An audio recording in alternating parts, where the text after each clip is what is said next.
شما هنوز درگیر جذابیت و راز اردیبهشت ماهی‌ها هستید. یکم بیشتر با خصوصیات خودروشون آشنا بشید. میگن اردیبهشتی‌ها یه جور خاص پشت سلیقه هستن، مخصوصا تو انتخاب عطر. درسته جیمینای؟ بله درسته. اردیبهشتی‌ها به خوش سلیقگی و انتخاب‌های خاص معروفن، مخصوصا تو عطر. خب جیمینای میتونی چند عطر مخصوص آقایون اردیبهشتی رو برامون نام ببری؟ حتما. چند تا از عطرهای محبوب بین آقایون اردیبهشتی رو بهتون معرفی می‌کنم. دیور ساواج، کرید هونتوس و بلوشن. این عطرها رایحه‌های گرم و مردونه‌ای دارن که خیلی مورد پسند اردیبهشتی هستن.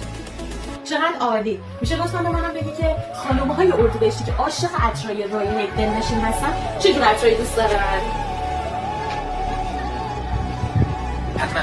خانم‌های اردیبهشتی که عاشق عطرهای خوشبو و دلنشین هستن معمولاً عطرهای گرم و شیرین با رایحه بودهای بهاری مثل یأس، رز و مریم رو خیلی دوست دارن.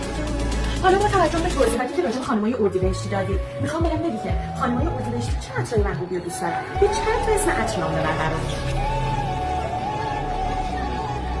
حتما.